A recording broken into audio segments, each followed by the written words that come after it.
Good morning, everybody. Welcome to this morning's session, how it's done, how to manage remote teams effectively. So as we come into currently what must feel like the third month now of lockdown, various businesses are looking forward to trying to return back to work in some fashion, but with government announcements changing by the day, it seems now, the latest being the schools going back and then not going back, it's putting a bit more of a pressure on us as business owners to work out how we can effectively remote manage our teams for perhaps another few months even. So today, I'm assuming that for those of you that have joined us, you are managing teams remotely. You've got staff members out and about, either at home, maybe in the field, but not in regular communication face-to-face as we used to. Today's session is designed to try and assist you, share some best practice on how to manage our teams effectively and keep morale and enthusiasm high at this very testing time. Joining me today is Kim Datt. Kim is a senior HR recruitment consultant with Humber HR People, having worked in this field for the last 7 years across Europe and Australia. Returning back to the Humber region more recently, her focus has been supporting SMEs with her HR best practice and sourcing the right talent for their needs. So Kim's going to talk to you this morning about how you can engage and motivate your staff and manage them remotely effectively, whilst staying within the letter of the employment law. For those that have joined some of our seminars over the last 3 months, you may recognise myself. I've facilitated most of the sessions. I don't normally give any advice, but for today's session, I will be co-delivering with Kim. The purpose of me being involved today is I run Blue Orchid, the company that I own. I have 20 to 30 staff positioned around the country. And I've been trying to follow best practice guidelines as best as I can in terms of engaging my staff. So by no means do I feel like I am getting everything right, but I have had some successes over the last 3 months in terms of managing all my team, either based at home or out and about in the field. So I'm going to share with you some of the things that have worked, some of the things that haven't worked with you, to hopefully share some of the best practice that I've got involved in over these last 3 months. So that's the session today. As usual, for those that have joined these programs before, on the GoToWebinar app, you should be able to find a question tab somewhere located on your screen. So whilst we can't hear or see you today, feel free to ask any questions you've got. So as we're going through the presentation this morning, if you've got any questions you'd like to ask, any points of clarity, or if you want to bespoke a question specific to your business or your situation, please use the question tab, log your question, I'll be able to see it and I'll pose it to either Kim or myself. You may have noticed you can't see Kim this morning. We have a little gremlin in the system. So Kim is available and around and you'll be able to hear it, you just won't be able to see her. So sadly for all of you, you're just going to have to deal with my face for most of this morning. For that, I apologise up front. It's probably a good thing, Paul. Thank you, Kim. Well, it's a good job I've got my Corona haircut sorted out for the session this morning. So that's the session this morning. Please do use the questions tab.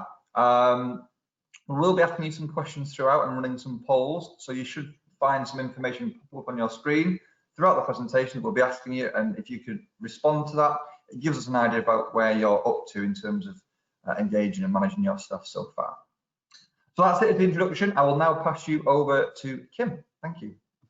Thanks, Paul, and hello, everybody. I'm sorry that you can't see me. As Paul said, it works until it doesn't work, of course. So I just wanted to run through what we'd be covering today, which really is going to be everything to hopefully support you with how to manage your teams remotely, which you'd be used to doing for a couple of months, but again, adjusting to a very new normal. So we'll be talking through the non-negotiables and that just the basis around the structural things you need in place or should have in place that make things a little bit easier. Morale, motivation, engagement, I think that's a huge piece that a lot of employers have dropped, and when they've dropped it, we've seen the results of staff actually not wanting to come back from furlough, which again poses its own challenges. The psychological contract, what it is and why it's important, and measuring performance remotely, which is a huge one. I think there's been a massive shift in how that works and how we measure our teams, what roles we need and what their deliverables are, and then what's next on our new normal. But before we even just launch into that, I guess I wanted to give you some context about me. Now, I've worked in recruitment and in HR, so I've worked on both sides of the fence, and I like to call it I'm now over in the dark side in recruitment consulting world. But I've worked in two very clear environments. One in which was actually in the UK. When I first graduated, it was a hot desking environment. It was very much around deliverables and achieving targets for clients, and billable hours as well, which is a whole other ball game. And then over in Australia, completely different. The focus was presenteeism, and if you weren't in the office at 8 o'clock, where were you? So I can talk to both sides of that shift in one, being managed remotely, but two, also then managing a team remotely myself. So so now I'm with Humber HR, and it's a purely flexible business. So it was good. We're kind of ready to go when all of this happened. Similar to you, Paul, you know, used to managing people on a remote basis with people located all across the country. But before we launch into any of the non-negotiables, what I did want to ask, and Paul, I hope this works, is if you wouldn't mind sharing the poll with everyone. I wanted to see where everybody was at the moment in terms of where you were managing teams. So how are they currently responding to managing remotely? Are you doing a cracking job? Have you been doing this for a while? Are you adjusting, or are you still thinking about it and bringing people back from furlough and what that looks like? So I'll give you a couple of minutes. So for those that haven't logged on before, you should be able to see a poll that's just appeared on your screen, or it might be on your dashboard. So you should be able to read the question at the top and select one of the answers. So if you could just spend a minute now just completing that. I can see some of you started, that's great. Very interested to see what this looks like, because yeah, I think some businesses very much haven't done any of this. I don't know what you're coming across, Paul, in with your clients. Those that are managing their employees themselves. Yeah, are you finding it's a massive split between people who've done it and people who haven't? I'm finding that most people are doing what they believe is right to keep the business going, but perhaps just focusing on the business function, not the employee. Yeah. So I think there's an additional step of managing the sort of well-being and mental health of the employees that isn't being considered, because normally it's not their first priority when they're back in work, as you know, in the normal routine, really. So I think it's becoming more prevalent as an issue. But there's a lot of businesses or business owners that I'm coming across that don't quite know how to manage that. Yeah, absolutely. It's new to everyone, isn't it? I think we're very much used to having home is home life and work is work life, but now home and work life are in the same location, so you can't even separate them. Well, that's right. Yeah, it's which presents its own issues. We've got 77% of our attendees have so far. So I'll read some of the findings out to you. Yeah, great. So from the group this morning, 20% say they're not handling their current team, or the current team's not responding particularly well, and they're unsure how to support them. Okay. 30% suggest that it's fine and they've been doing this for a while. 30% say, okay, we've adjusted measurables for each member of staff. And 20% say it's something they're considering, but they've still got people on furlough at the moment. Yeah, so we've got a real mixed bag, which makes it good for you and I, Paul, so we can kind of highlight all areas, because this is definitely challenging. I can, Paul, just so you know, I've still got the poll up. Okay. Perfect, cool. Thank you everybody for that. It's helpful to understand where you're at as well, and a real mixed bag there. So if we might as well get started on the non-negotiables, Paul. Thank you. Yes, we'll start with technology, but I mean, before we even launch into all of that, the infrastructure around what you have in place for your employees, it's is actually acknowledging, which I know we've heard so many times over the last few months, we forget we are actually in a pandemic, a global pandemic. We have never been at a point in time in pretty much anyone's lifetime that I think is alive on the earth at the moment today, where the entire globe has gone shut down. And we've really been, asked to stay at home and stay safe and all of those things. And it's a really challenging time for a lot of people to get their head around. I'm sure we've all seen the change curve, or the grief curve, even if you've come across that before, going through those different phases of what you're experiencing. So it's really understanding that your employees are actually in a very different situation to where they would normally be if they were working at home. A work from home situation prior to this would have had kids at school, partner at work, and they've got the house to themselves. Now it's everybody at home, or they're completely isolated because they actually live alone, which is another challenge in itself. So, I mean, in terms of the very basics that you should have in place, or hopefully have adapted to have in place for your remote workers, is just these absolute simple things that we've got on this this PowerPoint here. And not all of this is purely relevant to the coronavirus pandemic. It's actually stuff that should hopefully be in place anyway if you are having people work from home. So in terms of technology, I'm going to touch on this, but Paul is actually going to talk about this a little bit more later on, around the tools you can use. But I mean, basics around things like GoToMeeting and testing your camera beforehand so it works, and using Microsoft Teams. Not just sticking to the basics of email, because I know if you're like any of us, the emails get inundated, and before you know it, you're not keeping on top of them. Paul, is there anything you wanted to mention around tech now, or do you want to save it till later? I think there's a variety of different platforms you can use. I'm going to run through the ones that we're using, because we're using quite a number of them at the moment for very different reasons. So I'll probably hold on a little bit later on to why we're using it the way we are and what benefit. Yeah, great. No, that'd be great. Good from an operational perspective as well. Health, safety, and well-being, something you just touched on, Paul, as well. And I'll run through these few bits, but then I'd love to hear how you're managing this with your team.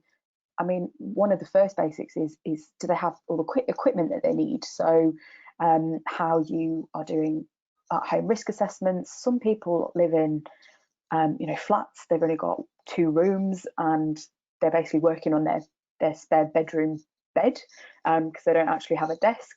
So trying to adapt in that way, however you best can, offering them options and solutions around that. And then even with so at home workers risk assessments. But again, I guess if you're going to run home workers risk assessments, having the tools ready to deal with the outputs there. And then mental health, which is a huge one at the moment. I know Paul and you and I have spoken about this, but checking in with not just your employees, but of course your managers of your employees, and those that are on furlough too. Paul, what are you doing around that health, safety, wellbeing piece? Well, there's a number of points really on that. I've got to say, it's something that I took for granted. When we first came into lockdown, it was all about operation and making sure everything was sound. So just to touch base on a couple of things you've said already. We did a risk assessment of all our office-based staff and where they, what their situation was at home. Those that had kids, those that didn't, what setup they've got. We already knew some of the sort of health conditions that some of our staff had in terms of bad backs or perhaps carpal tunnel in their hands.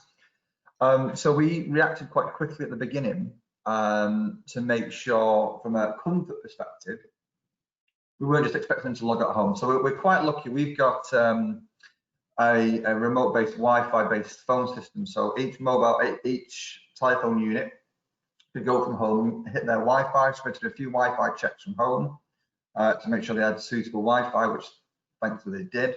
So the phone system would get connected, and then the phones had access to our systems and platforms they could all access that. So we managed to be able to sort that out straight away.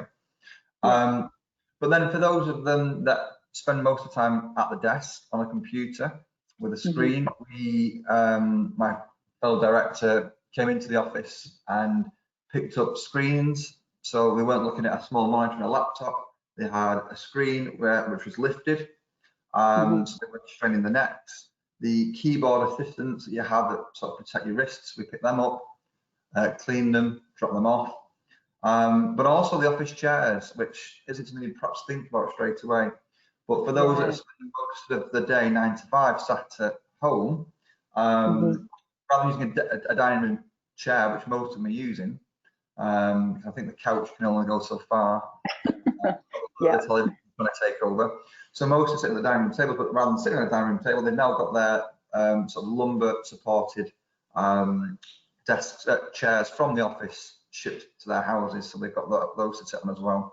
And whilst I think it's protecting them from a health and safety perspective from working from home, it had a wider impact that actually we'd thought of this before they thought of it. So the new directors of the business were considering and thinking about their needs at home. Because we're not a huge business, we're a small sized business ourselves, remotely spread across the country.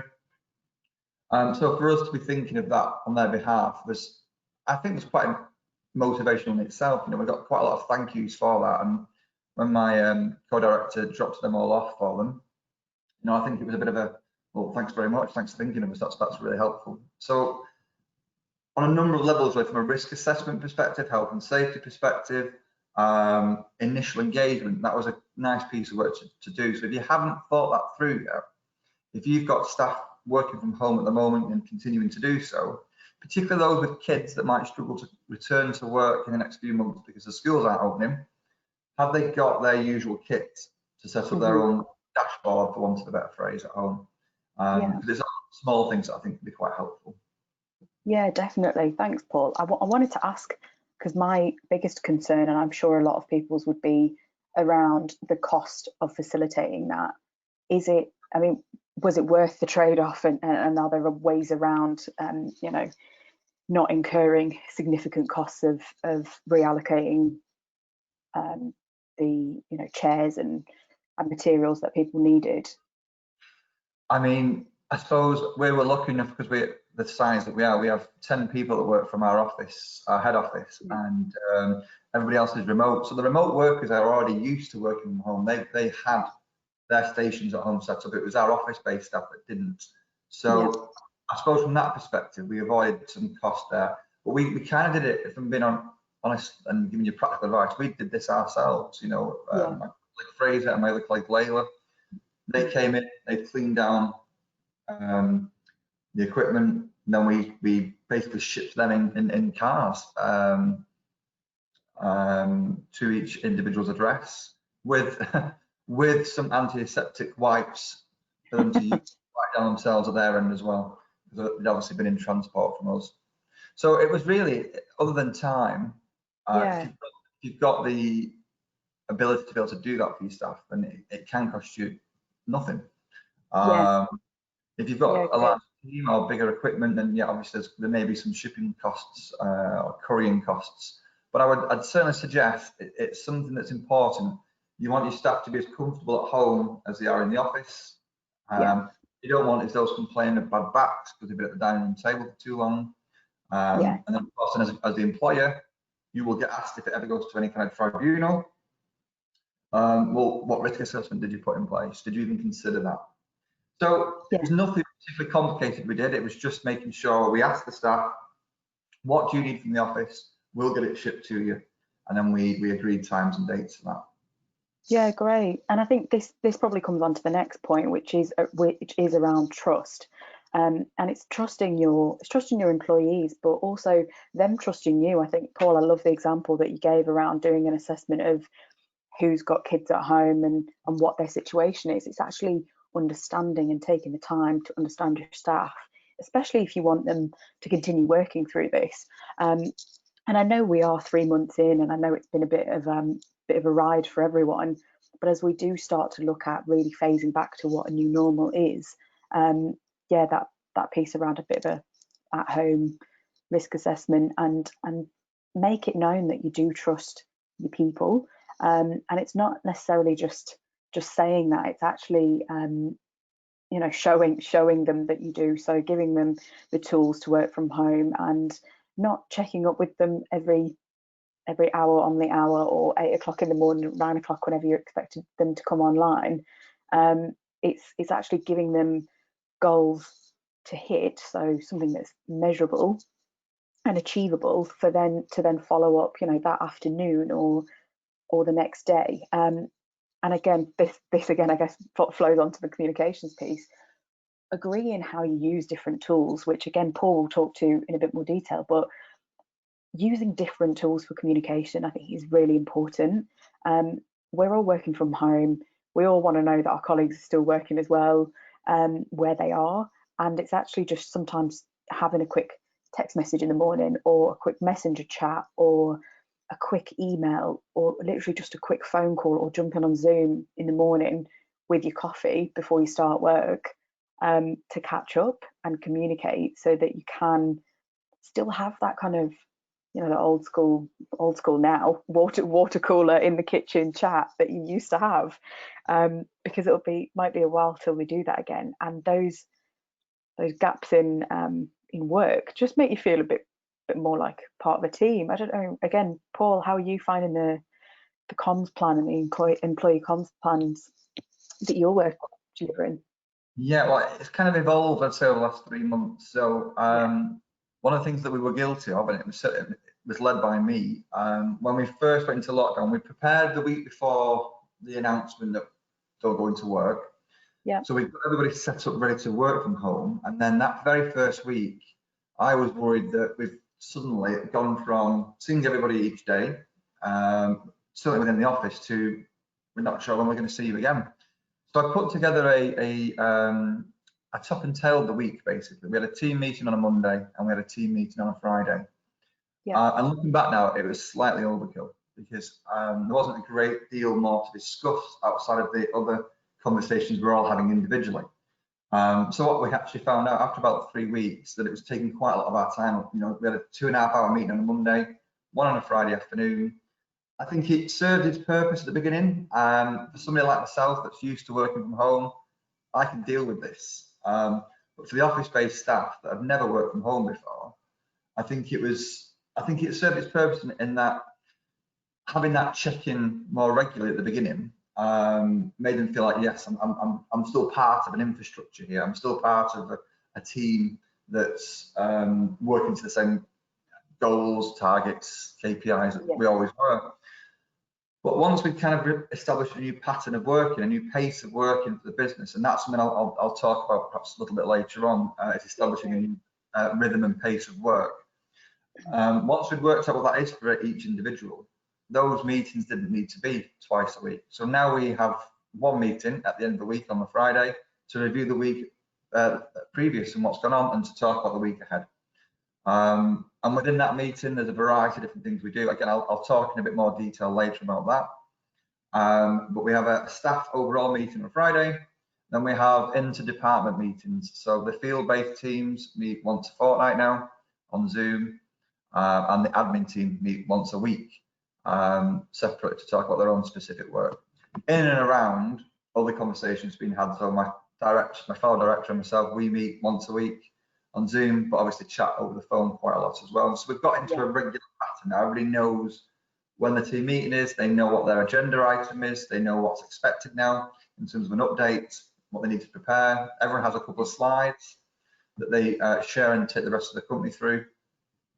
So we've kind of got into that working pattern now, which works well. Everybody knows what their part is to play. Yeah, absolutely. And that, again, I think that flows perfectly onto measuring output, not hours. So yes, you have those targeted meetings, but I'm sure we've all been guilty of booking in meetings or attending meetings that you come out of and think, what was the outcome there? And I say that kindly. You know, some meetings definitely need to happen, but others can be resolved over an email or a quick phone call. And when you measure somebody's output versus the hours that they put in, it shifts, first of all, that trust piece, but also how they spend their time and what they focus on. So this is something I really wanted to highlight. We've seen, I don't know if you have as well, Paul, but lots of posts on LinkedIn and questions out there around how do we police what people are doing, and do we have timesheets in place? I mean, I can't convey how much of a terrible idea this is, particularly if you've got, I appreciate if you've got staff who are running shifts, but if you've got people who are delivering normally, who never had timesheets, who are office based, and that's just how they used to deliver anyway, don't put the timesheets in place. Reassess their short-term goals, and the business goals will have changed as well. So adapt that, share that with your employees, keep them up to date, and make sure they know their priorities, and then they'll have everything they need in place to make sure that that happens. Because if you don't have that communication, then first of all, they're demotivated and they're probably worrying about their jobs anyway. And then they've no idea what direction they should be steering in. So if you set the outcomes and deliverables, I mean, sales example is a really easy one in terms of, you used to be able to see somebody in a office-based environment picking up the phone regularly, and now you can't see that. But then still talking to, okay, well, how many calls did you do? How were the clients? And probably not a great example for sales environment right now, given where we're at. But I don't know if that resonates with what you've been doing as well, Paul. Sorry, I'm picking on your loads. Oh no, it's okay. Yeah, I mean, we've within about a week in lockdown, we moved from time focus to task focus. So yeah, awesome. One of the things that we did, I spoke to every member of staff individually by phone, because obviously we knew who had children and who didn't, and what the dynamics were like at home. But as intrusive as it sounds, I had an individual conversation with each of them about how things were working at home, and I knew those that were struggling because they were trying to homeschool their children as well as work. We looked at the main tasks that we needed to do. We have KPIs that are expected of us by our customers, but we have our own internal KPIs. So for example, the telephone, we try and pick up the phone within 3 rings. Nobody tells us we need to, but it's just something that, from a brand value, I guess, we want to do. We want to answer the phone quickly. But everybody's got their own phone in their own houses. They're not talking to each other over the desk, so it's hard to manage. When the phone rings, though, everybody from each individual house knows the phone's ringing. So when you couple that with some people having trouble with childcare, or having to homeschool, or having to make sure their younger children are having their breakfast or having their lunch at the right time, or not killing each other, as we've another skill we've all had to adopt recently is to try and work on one side of the table and stop your children from fighting on the other. It can be difficult. So we almost agreed some very loose working hours for people, and very bespoke. So some people can log on at 8, work till 10, but need a couple of hours with the kids, and then can go back to work in the afternoon when their husband or their wife takes back over and looks after the kids for a while. So we had to work that out and then almost piece it together as a jigsaw. So we put together a matrix of each member of staff in one column. I used to be a salesperson. We used to have prime time, 10 till 12, 2 till 4. So we had who can comfortably work throughout the day at certain times. And I would encourage you, as much of a pain in the backside as it probably is for you to do operationally, and it may have an impact on the running of your business, but it's worth doing it to keep your service levels where they need to be, is to work that out. I've only got a small team, there's only 10 that man the office. So I worked out now that for 3 of my staff that don't have children, they're okay. They can cover throughout the day. I know that 2 of my members of staff, first thing in the morning up until 12, will really struggle. So they don't log on now. They don't have to log on the phone. But at 12, to cover the lunch breaks of the other staff, that's when they sort of log on the phones.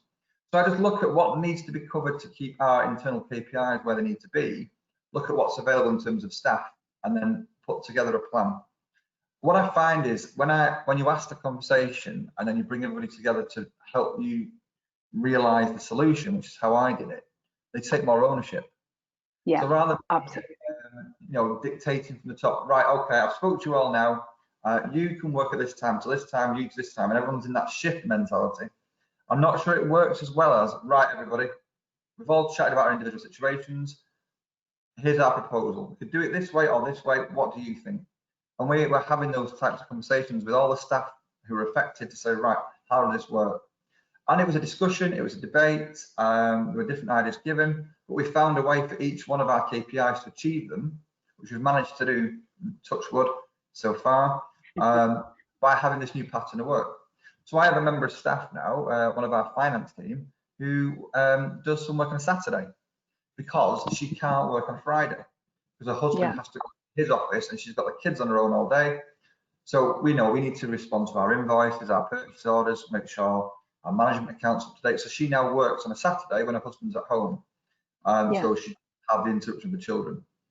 So it really has been tearing up the sort of rule book and starting over again. Definitely. To the point that I worry that when we go back to normality, everyone's going to want to carry on working. Do you know what? I don't know if we will go back to normal. This is the thing. I think, and something that we'll talk about as well. But I mean, if it's working, and when you consider that the back to normal will be, especially for those with kids, will be kids in school, which I think is going to be a massive sigh of relief for a lot of parents. I don't have kids myself, but I do not envy my friends who are literally tearing their hair out. So once those kids do go back, you've actually got time to focus, and that'd be quite nice, wouldn't it? What I would also say at this point, which has been an interesting almost side benefit, which I'd encourage other organisations to do if they've not done it already. As part of our updates, normally it's them updating the directors in terms of what they've been doing, but we've been doing the same thing. So I've been talking about what I've been doing that week and what I've been involved in, which I think we don't always do. We're quite guilty of not talking to them about what the senior members of the team are doing. And as we've started to do that, I've found that there's been offers of help because inevitably it's been quiet. We haven't furloughed any of our staff so far, and I don't think we have any plans to. But inevitably the workloads have gone down slightly because we're not seeing as many customers. What I've found is from me updating them on what I've been involved in, some of the more admin related tasks involved in my job, I've had offers from some of the team to assist me with that, which has been great. I would never have asked them to do it. It was something that I would have just done myself. And it's been interesting because, I'm sure most organisations have one or maybe two members of staff that work their 9 to 5. At 5 o'clock, that's it. I'm in home mode. Don't take work home with them. And it's very much just a paycheck. Well, I found with a couple of my members of staff that I kind of viewed like good workers, no problem with them, but they don't always go the extra effort. These last 3 months have probably been some of my key players, really, in terms of supporting, because we've given them an opportunity to advise from their level upwards in terms of how we manage things, not only within their team, but to assist me in my job. They've been given some extra responsibilities, some extra duties to do to help out. And it really has, I would never have thought they would have done. But I'm getting emails now after hours from at least 2 members of staff with ideas or suggestions or, oh, look, I've just worked on this for you to help you out tomorrow. It's brilliant. That's really good. I never had that before. So there has been some real plus points, I think, working effectively from home remotely. Yeah, definitely. And I think, again, that comes to the transparency piece. If you're open and honest from the leadership level to your employees, you're going to get that back. And at this point, everybody's still very worried about their jobs. They're worried about, what's going to happen. Things are changing so regularly. And to be quite honest, I don't know about you, but I have stopped watching the daily briefings and just reading a summary instead, because it's exhausting to keep up, but we still need to. So regular communications, Q&As with your team, still doing those meetings and catching up, and actually having comms around business updates relating to the virus is actually going to be really useful, rather than avoiding the conversation. So if you have a direct conversation around the impact of COVID on the business and what it means to you, you're going to definitely get buy-in, because everybody's probably going to show up and want to hear how you're feeling as well. And I think there's an element of you as business leaders being human. Definitely being human, sharing that, you know, you've got your kids at home too, or, you know, you might be having a rubbish day, because we've all had them. So there's that piece around just being completely open and honest. Share your diaries as well, and this is really, like, sounds really obvious, but putting in time, like you just said, Paul, you've got some staff members and some employees who need a couple of hours in the middle of the day with their kids. As long as they put the time in their diary to say time with the kids, that's fine. And then at least everybody knows, right, that's their time with the kids. We can see their diary. We know they're going to be back later, so we can still drop through emails and pieces of work that we need support on. There's you know, ultimately, if you're sharing your diary, everybody can see where you're at and where you're not at and what you're busy doing. And we know this is not a usual time. So it's not going to be necessarily 40 hours of work a week, but it might still be delivering on all 10 projects that you had working on. And then the other piece around transparency is shared documents and goals. So we use Google Drive a lot, and Dropbox. They're so useful, just to have those live working documents. So things like that can really help. Just, you know, you get the immediate updates, just really handy, really handy. And then, as on the last point on this slide, is around a home working policy. So I guess the home working policy for right now is going to be quite different to what it might be afterwards.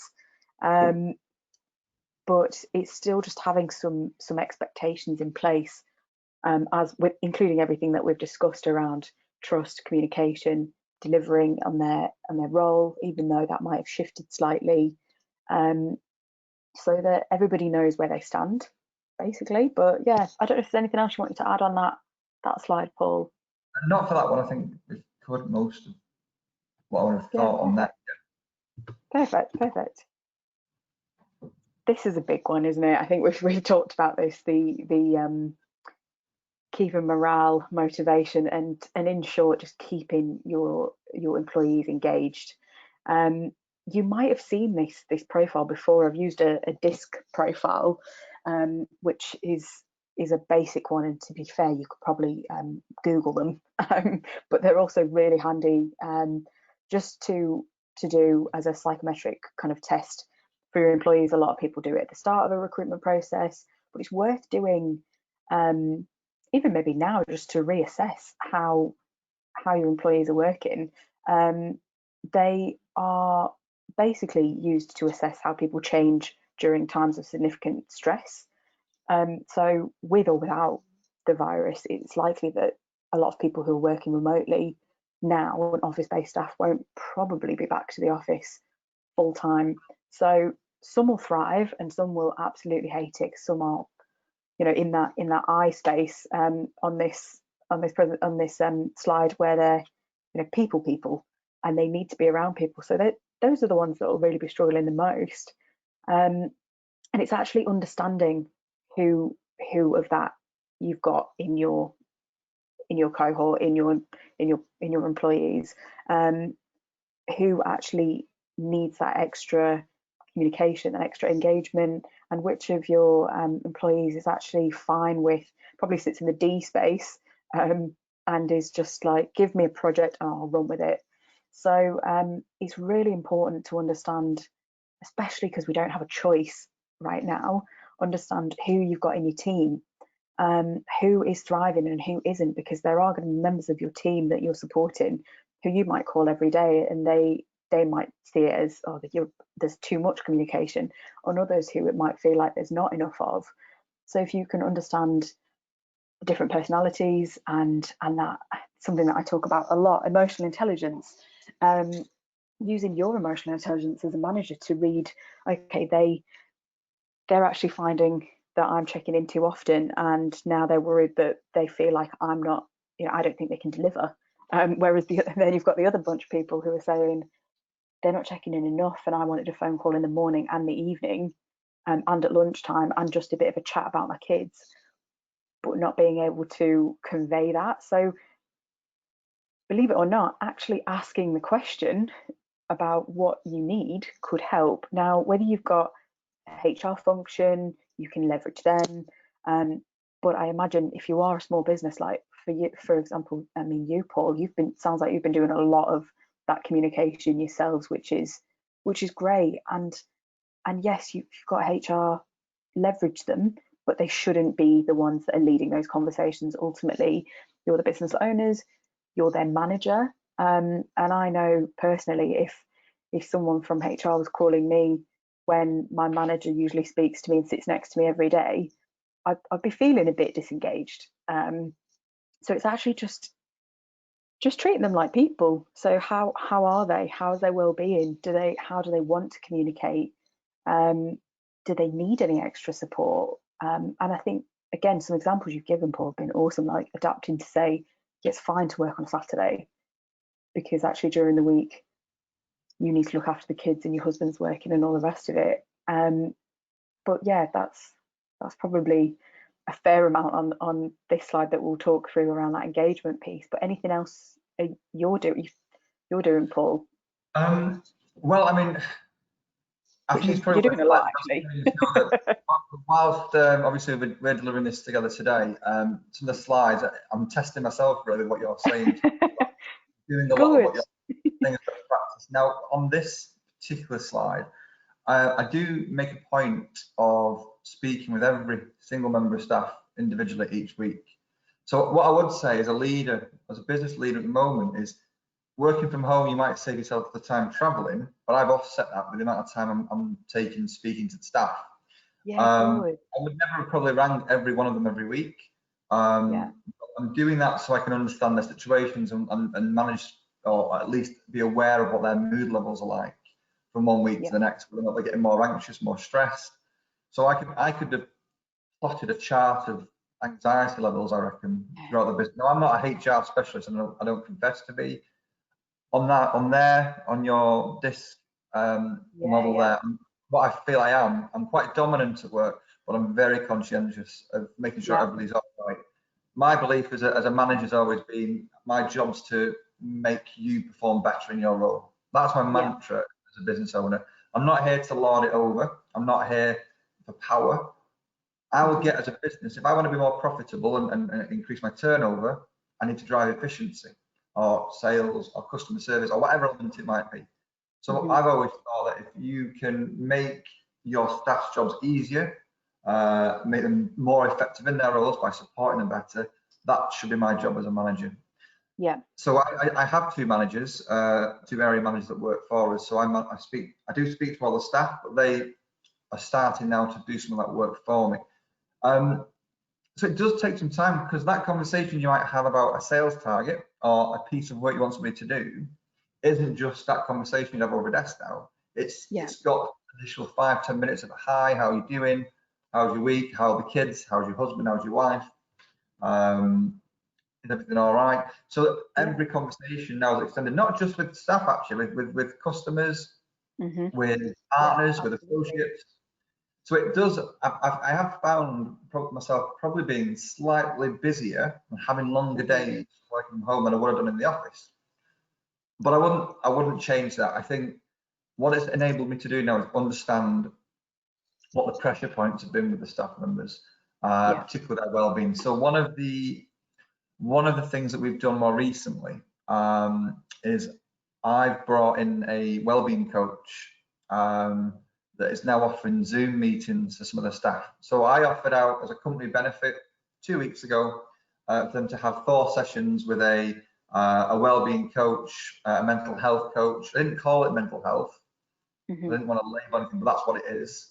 For them to speak with somebody objective outside of work, who's not their boss or not their husband or wife or not their parents, somebody objective, just to talk about whatever.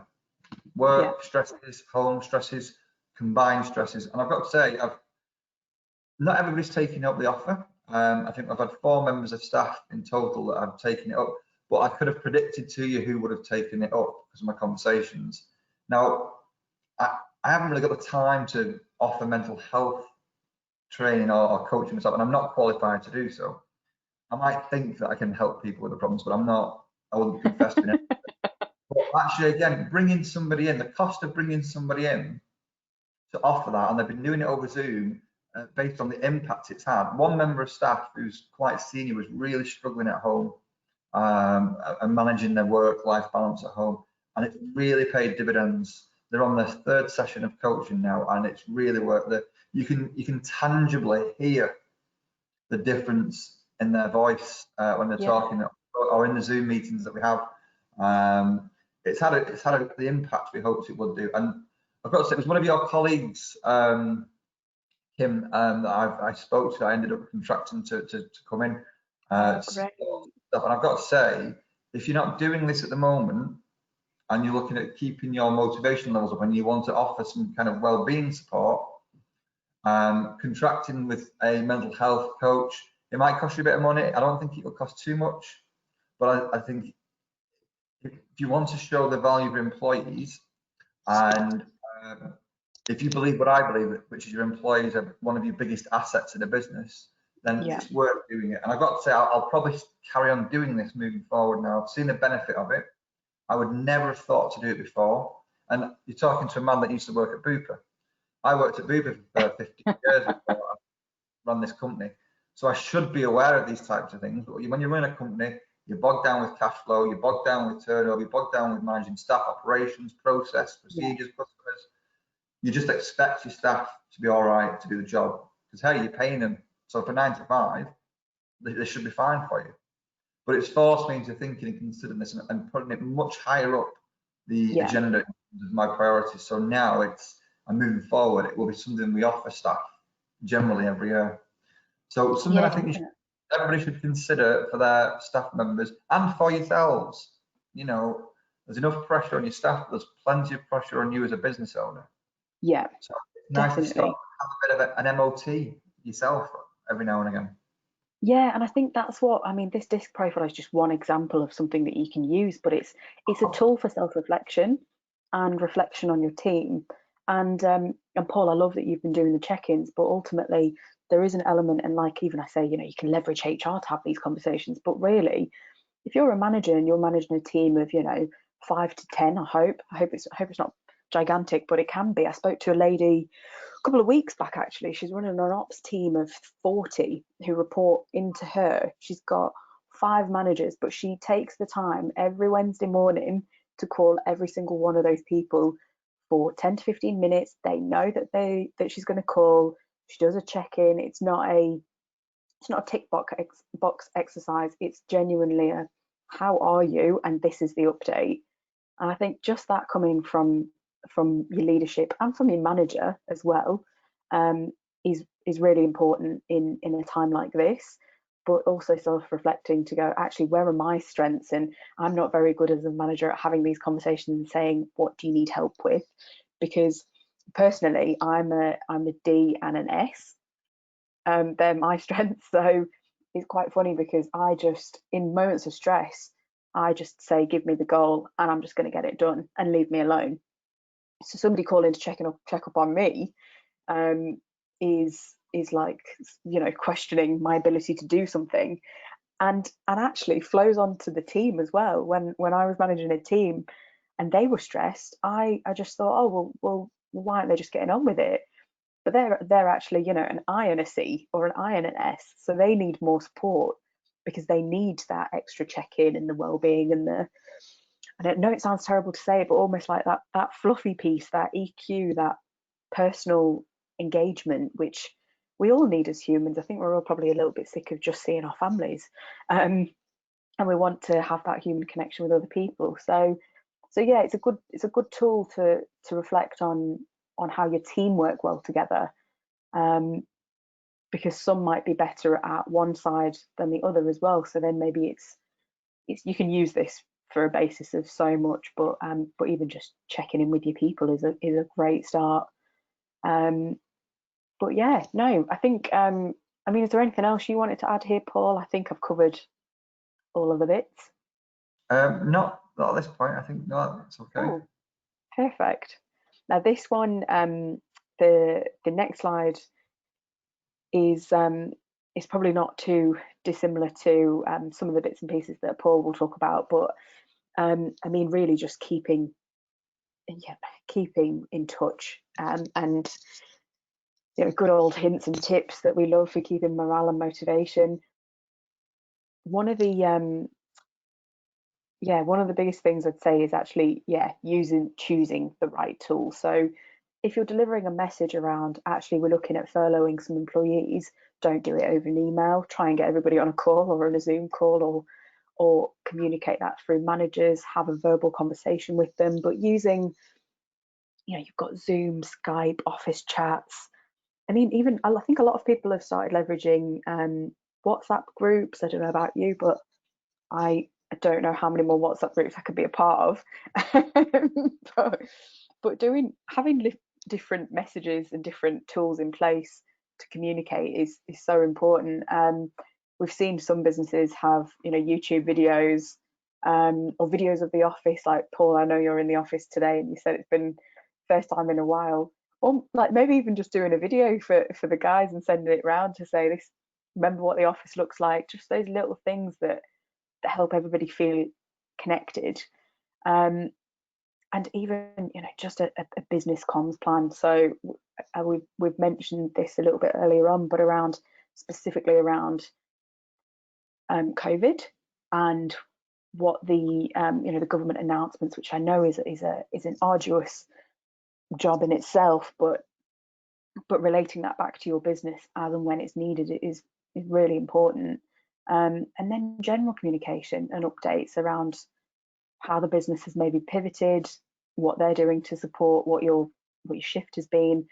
But the important stuff here is how you behave as a business now will really have a massive impact after all of this. And this is the reputational piece, I think. I don't know if you will have seen, Paul, or I've certainly heard of a handful of companies at the moment who've really not been doing the best job in terms of communications, who've furloughed employees and haven't checked in with them for weeks, and they've actually no idea when they're returning to work. And I can tell you now, those employees may go back to work once furlough's over, if those people get back in touch with them, but they'll be the first to leave when the economy does eventually pick up. And it's really going to have a massive detrimental impact on some businesses. So if you're not checking in with your employees, please do. But have you seen like the bad news stories? Yeah, we've seen a wide. I think we've probably seen the whole spectrum, really. Those that are very, very good at it, and those that don't do a great deal. And what I would say is it's usually quite indicative of how you run your business generally. So if I give an example of someone probably down the line, like ourselves, that we try our best to communicate. If we don't do everything right, we're not infallible. We're talking every week. One of the regular agenda items that I cover is the government announcements. I know, because I have individual chats, I know there's 2 members of staff that we've got that are petrified about coming back to the office here. Yeah. They were worried weeks leading up to lockdown about coming into work because they were worried about the infection, about getting it, and what that could mean for them. So I know there's 2 people in particular that generally worry about the return to work and are probably scared that we're going to announce we're returning back to the office sooner than they're comfortable with. So every week you address that. We look at the government announcements, we look at where we are as a business, and we look at how long we can continue as we are at the moment.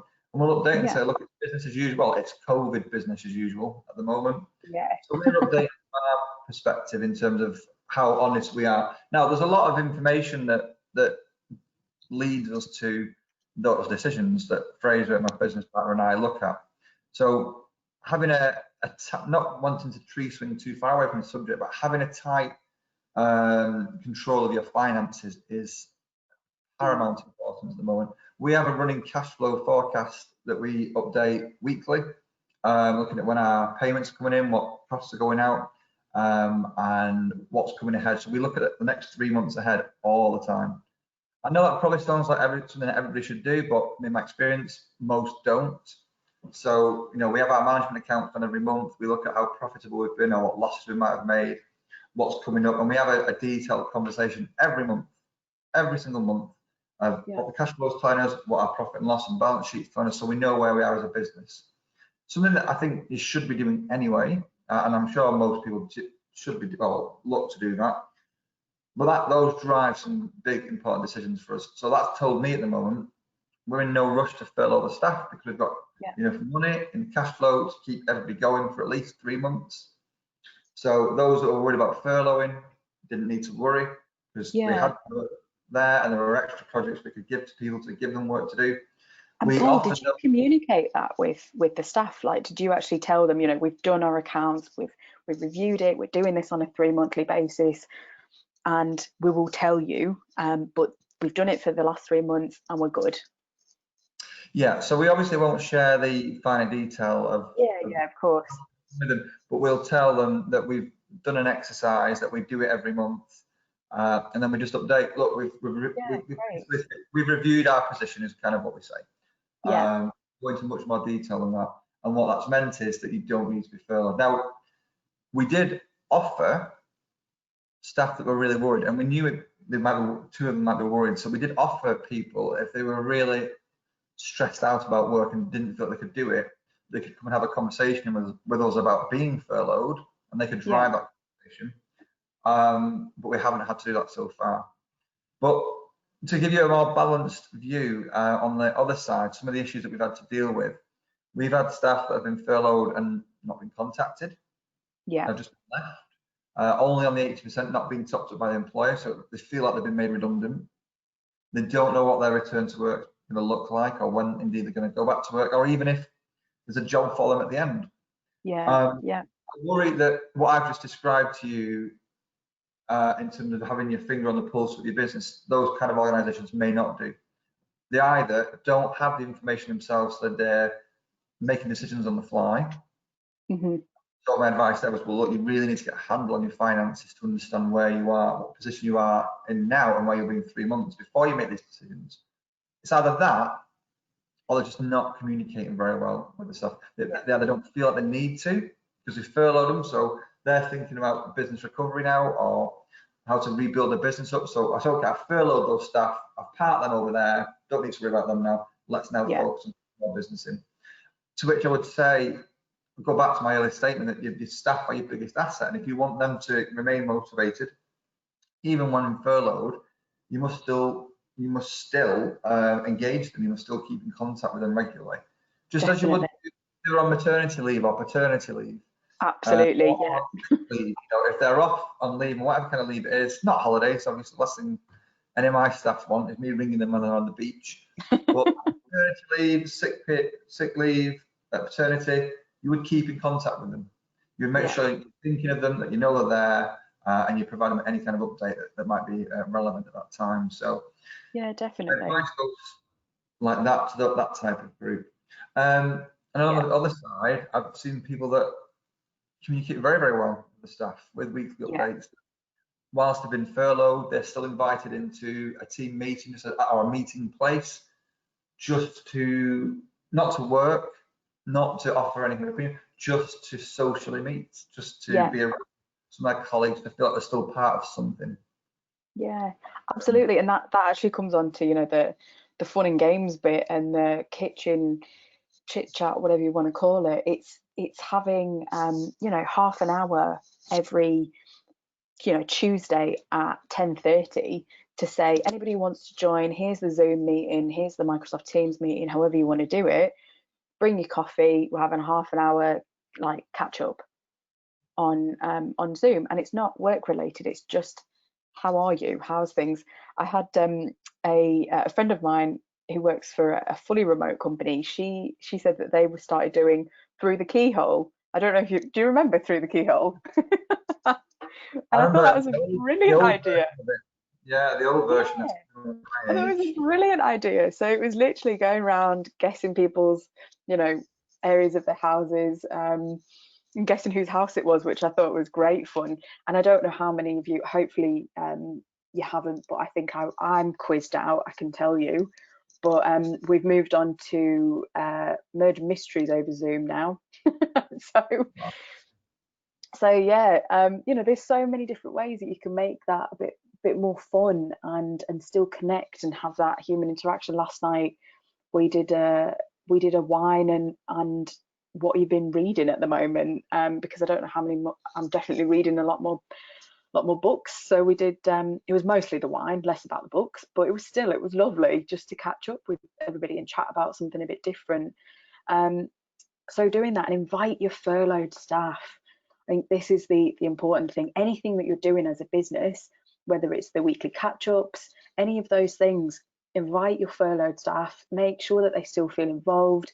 It's actually really, really important to keep them engaged. And look, there may come a point, unfortunately, where the conversations start happening with furloughed staff around restructure or redundancy. But up until that point, you know, keep them included. Even staff that have been through that redundancy piece have still spoken so highly of companies that have kept in regular contact, and that's ultimately going to be your brand out in the market, which you're going to need more than ever after this. So keep in contact. But we'll move on to the psychological contracts now, which is something you've touched on, Paul. So that's the next. Oh, sorry, I forgot to mention the time for learning. So anybody that's furloughed, basically, Future Learn.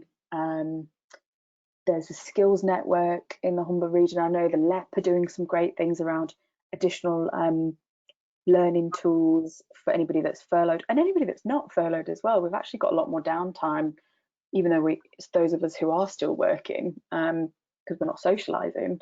So use it to learn a new skill, or I mean, you don't have to as well. There's that forced kind of expectation that you should come out of a lockdown with speaking 5 languages. I disagree with that, but you know, if you want to, take some time to learn a new skill. But especially for the furloughed staff, sharing those resources, still getting them involved in bits and pieces that you can.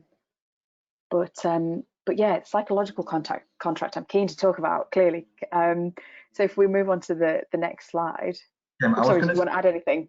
I was going to suggest, it's 11:05, so we've been going for an hour. I was going to suggest a quick comfort break for everybody. Yeah, sure. Perfect. That's good timing. Just a chance for everybody now to go and refresh your cups of teas or coffees or nip to the loo. Also, if you've got any questions you've been thinking about, you've got 5 minutes now just to log any questions on the questions function. So I make it 11:05. So if we just have a quick 5 minutes now, as I say, refresh your brew, think of any questions, log them, and we'll get started again in 5 minutes time. Perfect. Okay. Thanks, Paul.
Okay, welcome back everybody. Kim, are you ready to go? Maybe not. Just while we're waiting for Kim to return, I'll just add a few points to the last slide that Kim went through. Just to share with you some of the things that we've been doing in terms of that general chit chat. So I mentioned earlier on that we were quite keen on trying to replicate the office and individual homes by setting them up with their equipment. So the desks, the chairs, the screens, laptops and whatnot. What we couldn't replicate were those, you know, making a cup of tea or a coffee conversations or over the desk chats. You know, we're quite a sociable office. There's 10 of us in the office. I imagine a lot of you that have got small teams might have a similar type of setup. So replicating that sort of general day-to-day chit-chat. Set up Microsoft Teams to do that. So we, rather than having WhatsApp, because like Kim said, I mean, I'm part of so many different WhatsApp groups with family and friends and other hobbies that I have. So we have Dynamics that's set up now on everyone's laptop open. And it's just a place for them to, in the morning, when everyone logs on, good morning, how you doing? How's everybody doing? What have you been up to last night? Did you watch a film? Anyone recommend any Netflix series to watch? All of the Netflix. We've had recipes shared, different things that people have done. So it's just kept the general camaraderie of the office going. On top of the, you know, the individual chats I have with them and the team meetings where we do have a quiz. I do quite like Kim's suggestion of that through the keyhole. We might look to do that. But our team every Friday now, somebody runs a quiz and we take it in turns to run a quiz, and we've got a leaderboard. And we said that when we finally get back to work, we'll give a prize of like a bottle of champagne or something to somebody, whoever wins. So we're keeping a tally. So yeah, that's been quite fun. They've been able to, we've asked them to do a quiz based on something that means something to them. So we have somebody that's originally from Poland. So we had a Polish quiz a few weeks ago. Oh, great. I can now tell you that the Polish people celebrate National Donut Day, which I didn't know. That sounds excellent. Bringing in as a regular item in our business. I reckon. So yeah, you know, in terms of that general office morale, that's been something we've done. Regular quizzes. The Microsoft team has been excellent, just for general chitter chatter, and that's what we've said to them basically. This is the tool, be just to chat and to talk. Don't want to talk about work. Don't talk about what needs to be done in work or a decision that needs to be made or communication. Save that for another format. The Teams is simply for us just to have a chat. Now, don't get me wrong. What we don't want to do there is have people spending all day on there. We need to find a nice, healthy balance. But that's just kind of naturally happened. I think because we've launched, you know, separate systems to be able to report back through or to work on. Everybody knows they've got the Zoom meeting on a Friday. They've got to prepare a couple of slides to tell everybody else what they've done that week. So everybody knows they've got to focus on the job and their individual KPIs. So we have a bit of chit chat, and having reviewed it in preparation for today's session, I noticed that 9 till 10 is when most of the chit chat goes on. Sometimes a little bit over lunchtime. Going on my break now. Oh, what you having? I'm going to make a sandwich or whatever. Or more recently, I'm going to nip out from McDonald's because that's reopened. That'll take a good 2 hours, won't it, Paul? Yeah, we're all going to have to go on some sort of training session, I think, when we come out of lockdown. We're all eating. It sounds to me. And then normally at the end of the day, 4:45-ish, everyone's sort of just talking about what they're doing that evening. Yeah. It's nice. It's just keeping. That's lovely. Chatting. Yeah, because you miss that. You miss that bit of banter at the desk, don't you? I know I miss it. Just I know it's not work related, and when you think about it, actually probably working a lot harder from home than you were in the office, because you had, you know, you'd do work for 15, 20 minutes and then you'd have a quick chat with somebody, or you'd make a coffee, or you'd nip to the loo, or, you know, just those little things. Whereas now you're at your desk, and for you know, all purposes, your distractions are children. So you're in parent mode, or you know, it's completely different interruptions to your day, and it's probably a lot less relaxing as well. So I think a lot of people probably miss work and miss the colleagues. And they're supporting each other, you know. Certainly the parent of which I'm one. I mean, my children are 18 and 15 now, so we're a little bit more self-sufficient. But my issue with them is trying to get them motivated to join in activities, because they'd rather do phones or Zooming their mates or whatever. But what I've found with the staff is that we've been sharing strategies with the kids. So we've been sharing fun quizzes to play with our children.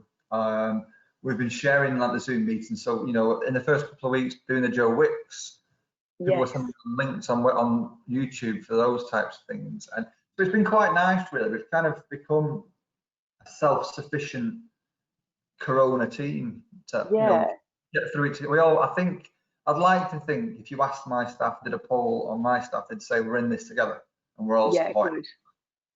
Good. And I think some other things with the kids are like, I know one company locally sent out sunflower seeds and did a sunflower seed growing competition, and that wasn't just, that was to all staff. It wasn't even just those with kids, but it was then, you know, share it in a Facebook group, and we'll have a competition now. And that was nice for people who've got kids, but also who might actually be single or living on their own, and actually quite, you know, struggling with the fact that all they've got is their laptop. So just those little things, even within your own team, that you could do that are low cost as well, really low cost. Or just drawing, like kids drawing stuff, or you joining in and drawing stuff. You know, actually just having a bit of fun. And I think getting back to basics around, it doesn't need to be something overworked and overthought in terms of a challenge outside. It can actually just be something as simple as drawing a daft photo or doing a quiz online, or yeah, just different things like that, which is quite nice. I mean, thank God for the internet. Absolutely. But, yeah. Psychological contract. Now, Paul, you talked about this a little bit around some of your some of the things you're seeing your staff do. So the psychological contract, if you've not heard of it before, is basically the unwritten set of expectations in the employment relationships. So it's separate from the employment contract. The employment contract is, you know, the legal piece, the expectations as you as the employer and for, you know, for the employee. The psychological contract with the employment contract actually really do look to define what that employer-employee relationship looks like, and that is everything that we can see on this little iceberg. And the best way I could look to explain it is that it operates really well in an office environment. It's that time it takes to build trust. It's that discretionary effort that we always talk about. It's, you know, it is staying after 5 and coming in before 8. And it's not necessarily that it's an expectation, but it's what you get when you invest in the relationship in your employees. And I love that you've already given us some examples of it, Paul. And you know, as an employer, you can provide the platform to have conversations and have chats, but you have to encourage it as well. Just having the platform and not encouraging it is just as bad as not having it, really. But it's you know, an example is you know, where you've got that member of staff who usually has a Thursday afternoon off to go and study and do some of their own professional development. It's not written in their contract, but it's something that they do. You allow it, they make up for the time, you trust that they do, and it breeds that creativity from them as well, and just that willingness to roll with the changes that the business is in at the moment. And this should still exist for furloughed people and anybody working remotely, around what expectations you have for them. It shouldn't actually be any different from what they were delivering in the office to at home. If anything, we need to adapt our expectations and potentially lower them and shift them ever so slightly. But it's actually understanding that this is the everyday kind of actions, statements. It's everything that you as an employer do for your employees, and it's not completely tangible. As you can see, some of the things here that you'll give are, you know, recognition is different for everybody, and your staff, and sorry, I keep saying staff, but I mean, you know, your employees and your team all respond to recognition differently. Some of them want you know, massive shout out, to the whole team. Others just want you to go, that was excellent, and I don't know, here's a bonus. I know we're not quite there yet, but here's something that's a bit more tangible. It's different for everyone. It's understanding your staff to get across that. So I think psychological contract is really important for where we're at in terms of managing your team remotely, because how everybody responds to this is going to be different. Paul, is there anything you wanted to highlight here? Because I could bang on about this for ages. Yeah, questions you've got? I feel a lot of what we're talking about for the audience that listen, you might think a lot of this is quite obvious. Yeah. I know some things that I've talked about probably sound quite obvious, and at the risk of something like we're teaching anybody to suck eggs, I do generally believe, though, these are some of the things that sometimes just slip through. I mean, we're all managing our own mental health, our own situations, and we've got to try and keep a business running at the same time.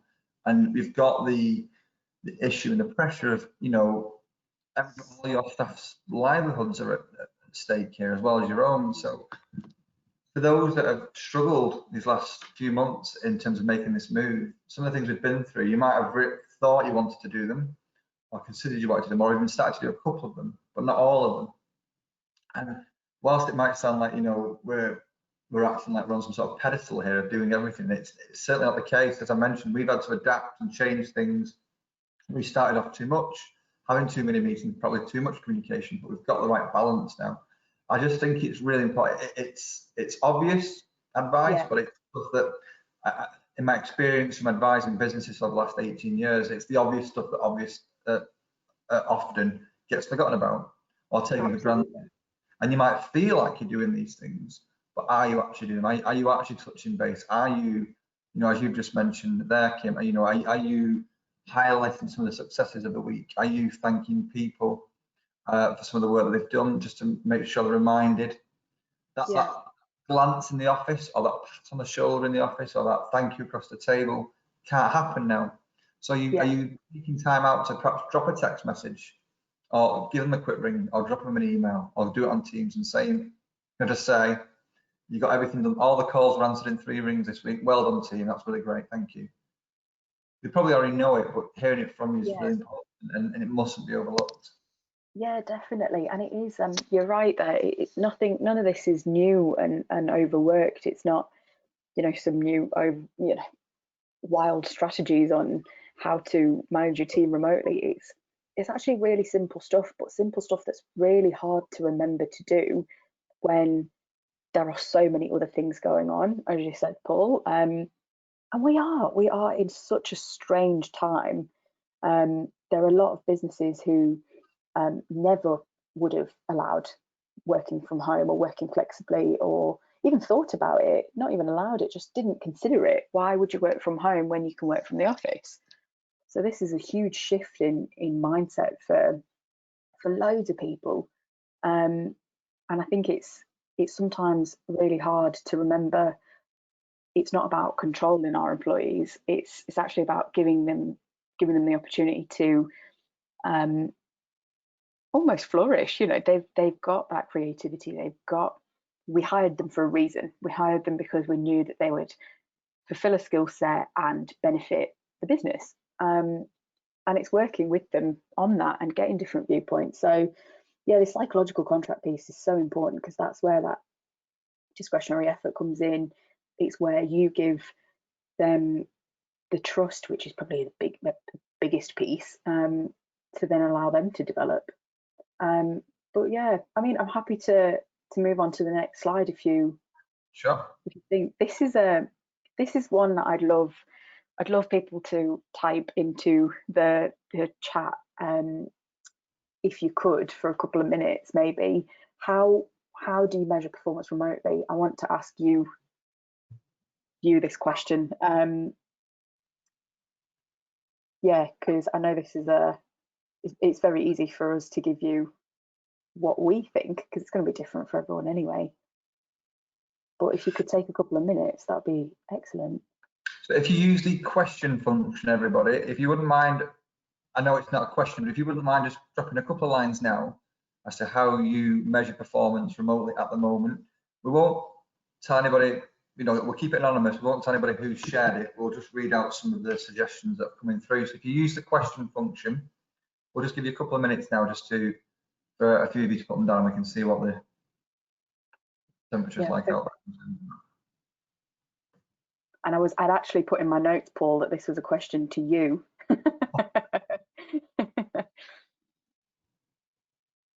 But we'll give these guys a couple of minutes.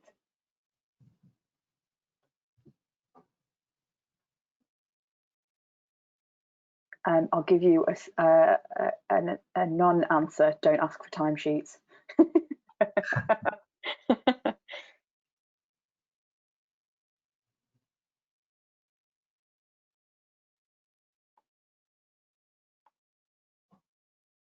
Are we getting any questions through?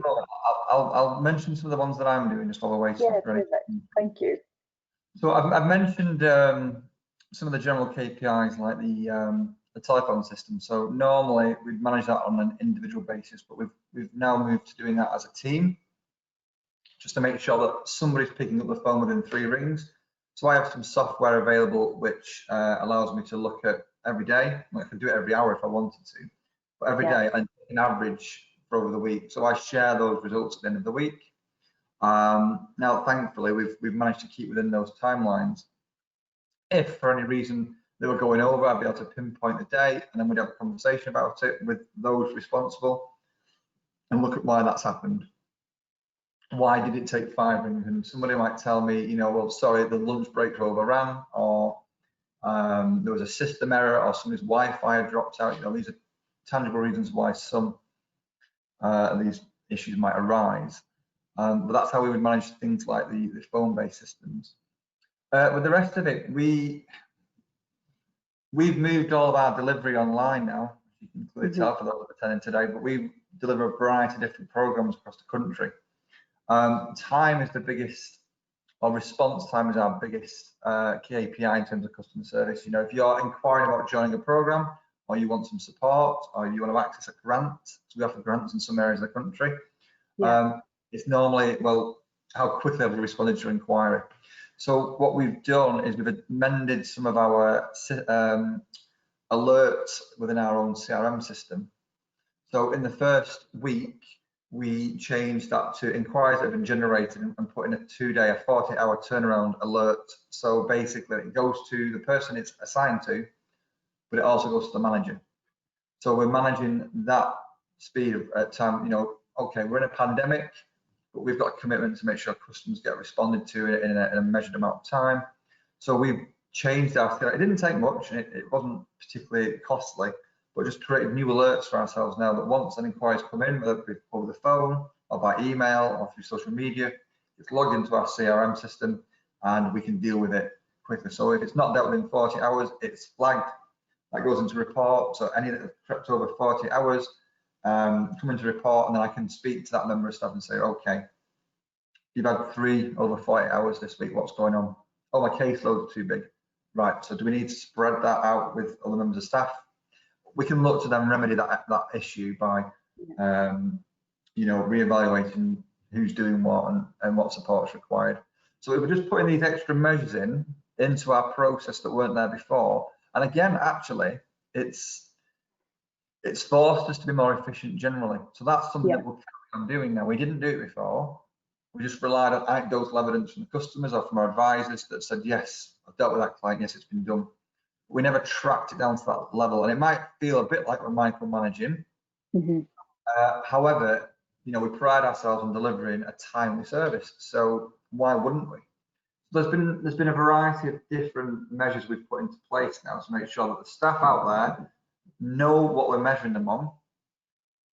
So when it comes to the end of the week now, our reports are generally, quite positive because people are working to those revised the same KPIs, just slightly revised. So we can make sure that people do have a focus when they're at home on responding in a timely fashion. Yeah, great. And my answer would be quite similar, in that the KPIs and targets that were in place pre-lockdown were very different. So then it became about, okay, well, actually, we need to shift what our outcome actually is.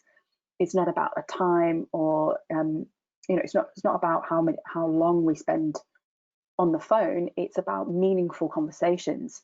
And I actually heard a client the other week talk about meaningful customer interactions, which I really like to get as a KPI that they use, and making sure that they're good, solid conversations around what the customer needs, and what they promise to deliver at the end of that. So there's a clear outcome.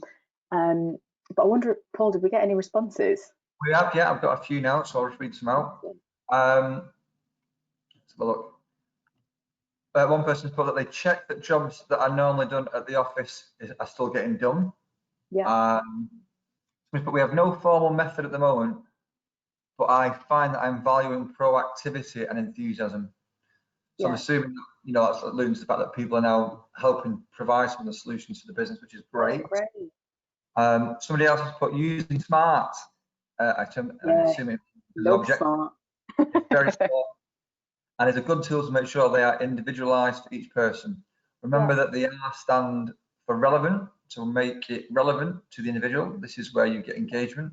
R is not for realistic. Most people get this wrong. So it's for relevant, not realistic. This is covered in achievable. Like you said, remember to check in and reward outputs appropriately. I would agree with all that statement. Somebody else put, we agree outcomes on an individual level and share them to create a whole team approach.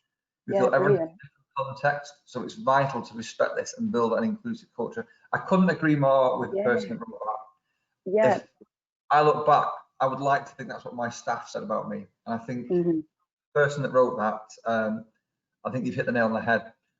Somebody else has put on here, Kim, I don't know what your view is on this, is they're not quite sure that this content's right for them because they deal with agency staff and associates.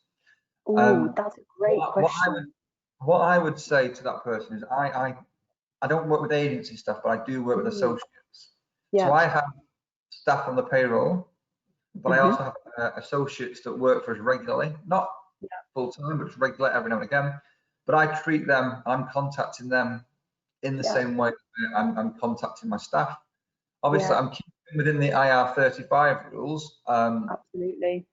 But at this moment in time, my contract with them, it varies at the best of times. Some days I might use them for 2 days a week. Some days it might be 3. Some weeks it might be 0. But I'm still keeping in touch with them as regular social.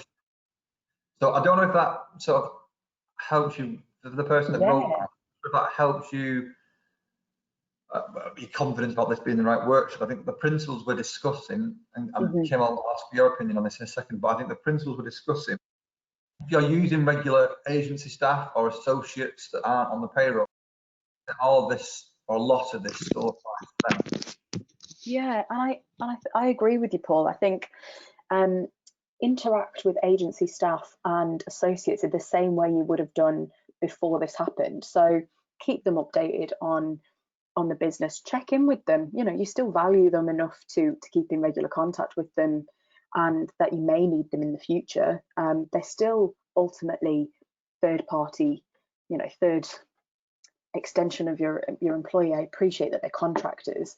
I used to manage a contract a portfolio of about 30 HR people in Australia, and when we had a couple, I was there when the bushfires happened. I was there when all of that went down, and my role was really to keep them up to date, was to check in with them.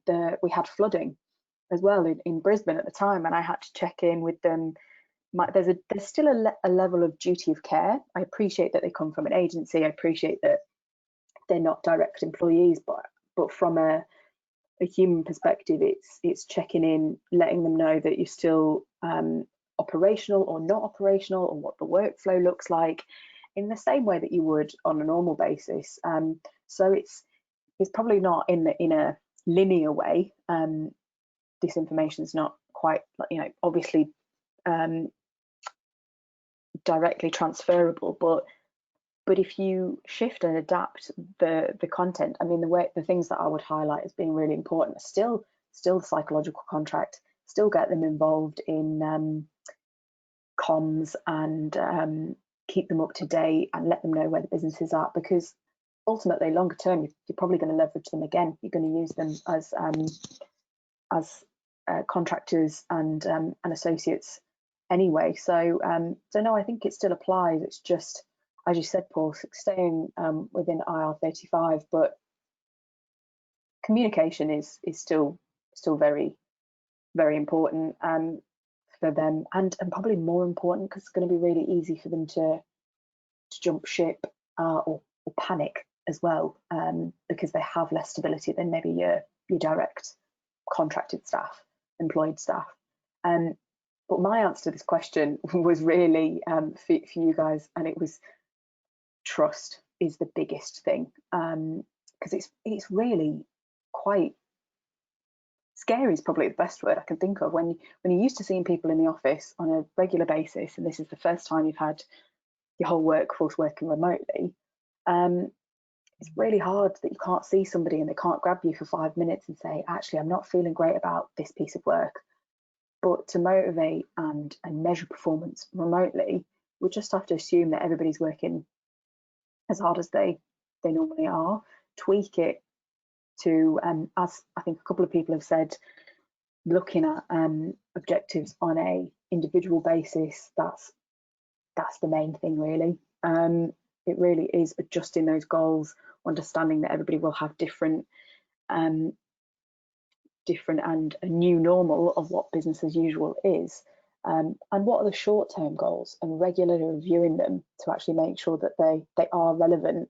So yeah, the person that mentioned the SMART objectives piece, I think that's fantastic, and actually pushing that back onto your team to set them themselves, not setting them for them. Again, Paul, you said this earlier on around rather than saying here are your options and these are the 3 things that we'd like for you to deliver, pick one. What do you think you should be delivering on? And getting them to talk to it, because they'll play to their own strengths as well. So just that readjusting piece, but it's being flexible and trusting more than anything. But, I once in a previous role trained in NLP. For those that don't know what that is, that's neuro linguistic programming, and I did a master's course in this communication model training. Now, I won't bore you with my opinion on all of NLP. Some of it I think is very, very useful. A lot of it I think is rubbish. But it's like anything, you take the best bits and try and apply it. There was one thing that came through with that, which has always stuck with me, is the meaning of communication is the response you get. So just building on some of the comments that you've kindly put out there by a lot of you, if you are very clear with your communication, if you are, setting smart objectives, if you are explaining the structure in which people need to work, you're giving them the ability to be able to survive and thrive in their job, working from home. Yeah. I think you do build up a level of trust when you communicate that well with them. I think when those people don't do that, yes, there are sometimes people that abuse situations like this, but often I think those that haven't completed the jobs or complete their tasks and not getting it quite right, the first place I'll look at and reflect back is myself as a leader. Well, what haven't I communicated properly? Have I built up enough trust in that person? Have I motivated them enough? Have I shared enough information, or was I clear enough? As frustrated as I might be, they haven't done what they were meant to do. The first place to look back and reflect on it is my communication with them. Was it just verbally? Should I really have put it down on paper so it was absolutely clear? Did I need to put a flow chart together to make sure they fully understood their part in the journey of the work or project I've asked them to get involved in? So quite important thing that stuck with me for years with NLP is the meaning of communication is the response you get. If you're not getting the response from your staff that you're meant to be doing, if you're not convinced it's because they're taking the mick a little bit, I'll be reflecting back on how have I communicated first with them. And I found that whilst that makes you quite self-critical, it pushes you and it develops you as a leader and as a manager as well. Yeah, definitely. No, I think that's great, Paul, and it's very true, because there needs to be a level of self-awareness, doesn't there? How you communicate and receive information is quite different to how your team might, and let's be honest, everybody's completely different, aren't they? The way people have responded to this complete, turning our worlds on its head has been very different, and at different points as well. So hopefully that helped. But yeah, I think that's really useful. Thank you. The new normal. I should have included the inverted commas, because who really knows what this is going to look like? But really, it's asking these questions, because what will happen with your furloughed employees and your home workers? It's starting. I think we've started to get some more information from the government now, and I'm sure you have started to look at a plan. But how are you also going to communicate this with your employees? Do you need HR, or do you need some outsourced support to communicate this? Do you need to tap into a wellbeing coach to guide them through? Because there's going to be a lot of people that are really keen to get back to work. There's going to be a lot of people who are actually really quite scared of heading back out into the world, because it's not just them that could be impacted. It's if you do get the virus, can they pass it on to people who they're living with that are vulnerable, their kids, grandparents, people who are shielding that they're living with? It's all of those things to consider. So putting those plans and really solid communication in place.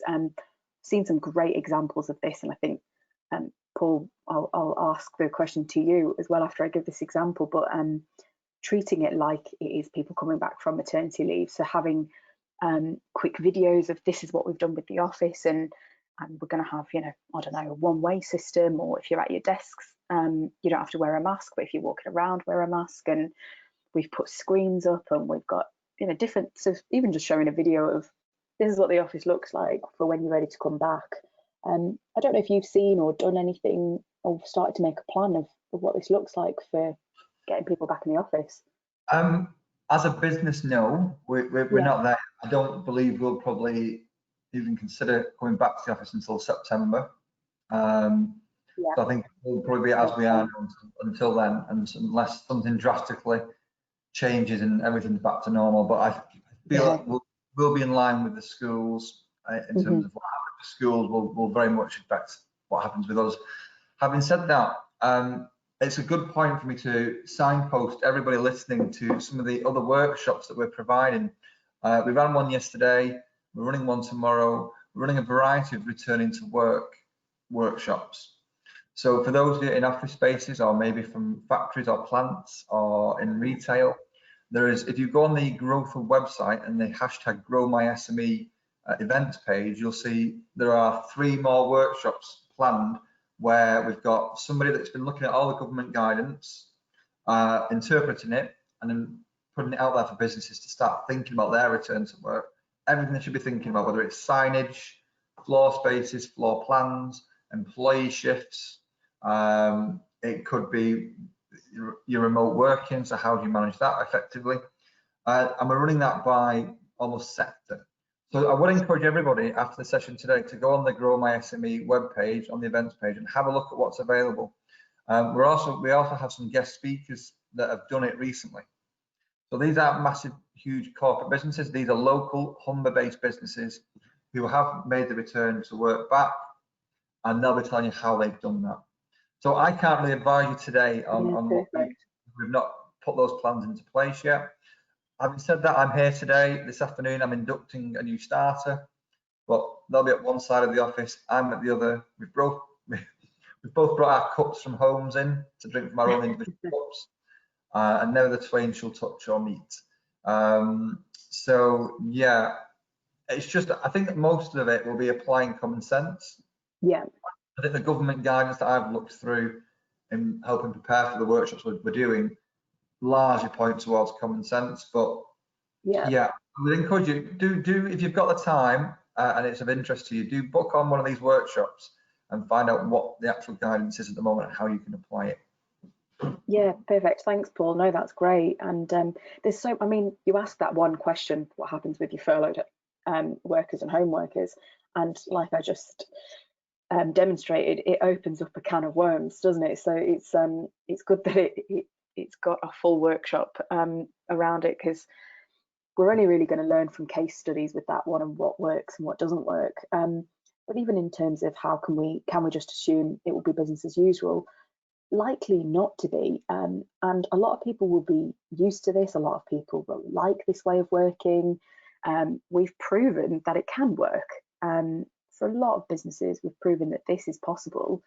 So it's also being prepared for flexible working requests and reasonable adjustments as well. So asking yourselves, do you have the procedures in place to look at this? Do you have the structure in place to continue to look at managing your teams remotely, adjusting objectives, and doing that? So that's going to be really important as well. And then even, if you don't have that in place, can we assume if it's not going to go back to normal, do you have those things in place? And then long-term procedures around, is flexible working even going to be a request that needs to be put in anymore? I don't know. So I'm asking all these questions rhetorically because I'm not 100% sure of the answer, but I think some of this will absolutely come out in the workshops that Paul mentioned. But also, it is remembering how businesses treat their employees now will have a massive impact on the future of your business and your ability to attract staff. As I mentioned, I'm working in the recruitment space, and a lot of candidates, before even being prompted, are asking questions around. I will be asking the employer how they weathered the coronavirus and how they adapted their business and how they treated their staff. So be prepared for that question to be asked when you do eventually get to a point of recruiting or replacing members of your team. I'm optimistic, as you can tell, but it will be something that's asked, and it may be a difficult question for some people to answer if you haven't covered this and thought about this and your reputation. So yeah. Good.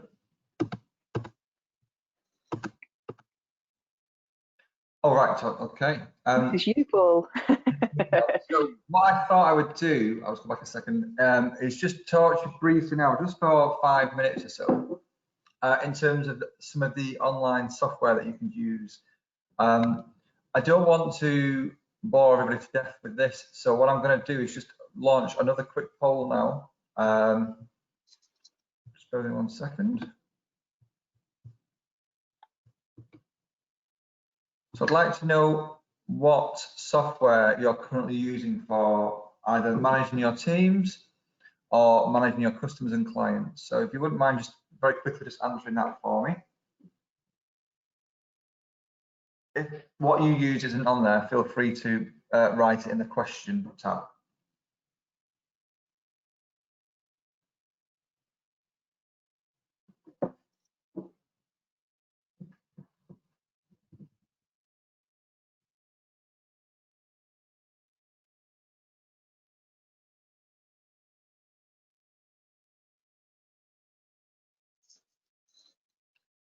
Wait for a few more people to respond. I think a third of you have responded so far.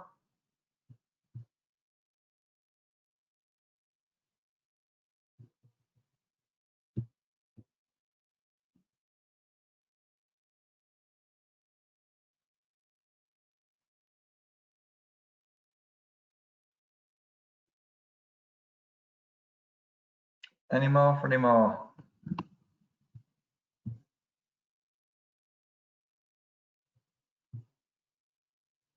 Okay, I'll carry on for now. Feel free to complete that if you want. It looks like it's more or less almost 50-50 between Zoom and Microsoft Teams, which I'd say from a managing your teams remotely perspective, they're probably two of the better ones. I just want to share with you just some of the things we use this for. So I mentioned before about, I'll just close that down actually. Microsoft Teams, which a lot of you are using at the moment. So you can see on your screen here, I've done a quick screenshot of our team. What you'll notice, if I can just get my highlighter out here. What you'll notice over here. Paul, I can just see you and not slides. Oh, really? Yeah. Oh, thank you. Right. Okay, let me see if I can sort that out. Has that There come we back? go. Yeah. Sorry about that, everybody. If you look at this side of the screen, you can see we've created up different groups. So we've got the general one, the Blue Orchid office, management, and our West Midlands team. So the general one, which is the one that's on the screen here, basically it's just our chatterbox. So what I mentioned earlier on about the over the desk conversations, the chit chat, this is our section for doing this. So for instance, Peter asked Fraser must have mentioned the day before that he was cooking some bacon or making some sort of recipe with bacon. As you can see, Looks good. It's just for a bit of fun, and we've had all sorts. We've had links shared on here. People say good morning to each other on here. We send little gifts and pictures of each other on there, so it works really well. So if you're not using that, I can see that 60% of you now do use Microsoft Teams. For the rest of you, if you're not using any of the Microsoft products at the moment, it could be something that's worthwhile. Otherwise, or alternatively, you can always use things like WhatsApp or Facebook Messenger if you want to. Personally, I don't use those. I'm not a massive social media fan personally, so I don't really want to mix work and pleasure that much as an owner. So my WhatsApps are really for my personal life and my family. So Dynamics is great for me because people use it in work. Our CRM system's based on Dynamics, so it just seems to be the better place to put that. You can see phrases I mentioned down here. If anyone needs anything from the office, I'm going in tomorrow. We've had a little bit of banter, but it's been a nice place to go to. So I would recommend, from my perspective, we use this largely just for communicating with the staff day to day. Yeah, that's great. It's nice to just have a chat as well, isn't it? Absolutely, yeah, it is. And moving on to the staff meetings now, we use Zoom in a variety of different ways. We use it for our staff meetings. We have used it for onward workshops with some of our customers. A word of warning for anyone that's planning on using Zoom out and about, you may have heard about the Zoom bombing. At this point, it was largely happening in America, but it happened to us as well. So we were running 1 hour sessions 3 months ago on what the government advice had been in terms of what furlough meant, what the business bounce back loans were. So we were interpreting the government's part and providing 1 hour drop-in sessions to answer the most pertinent questions that business owners had. And we were using Zoom for that, and we were using social media to send the links out to get to as many businesses as we could. So it was open, anyone could come in. It forced us to have to understand how to use it better, because at the beginning we had a few people that decided to come in and just create trouble. So they would come in with a very professional business name, with their camera off. They would listen intently to what was going on for 10, 15 minutes, and then somehow manage to hack the microphone system to be able to open the microphone and start swearing and shouting. Or one person put their screen on, were dressed inappropriately on the screen. Now we managed to kick them out within about 2 or 3 seconds, but because the truth was, it was because we didn't understand the controls. We didn't understand the settings properly. We've since done that now. So what I would recommend anyone using Zoom for anything outside of their organization, the easiest thing to do is go on YouTube and to look at the settings videos and tutorials are available. Really handy to make sure that they've been used properly and you know what you're doing. You can automatically mute everybody. You can take the opportunity of them removing the cameras if you want. So it's just you talking. So it depends on what you're looking for. But you can also lock the session to stop other people joining after you've started. So I would say Zoom's very good. A lot of people, a lot of businesses that I know are using the free version, which gives you 40 minutes per meeting, which is great if that's all you need. But for those that need longer on the Zoom meetings, you'll need to take on a license to use it. What you can see here from this screenshot, we use it for all our staff meetings on a Friday. So the team get that link, everybody gets together. You know, in terms of the agenda for that, it's an initial 5-minute chit chat, then we're into general updates, then we have our quiz at the end of each one. And I find it works really well. It's very easy to use, it's very simple. I use the analogy that if you've been used to Sky Television for 12, 15 years, and then you move to Virgin, and Virgin might be a little bit tricky to sort of circumnavigate around the system. Skype's a lot easier. Well, Zoom's very easy to use. It's very easy to set up, very easy to use, and it's relatively competitively priced. If you look at some of the pricing systems here, you can see, as I've mentioned, it's free for the basic one. That gives you up to sort of 40 minutes. As a business that does a lot of online workshops, we use the Pro. We didn't need the business, so we use the Pro. $11.99 a month.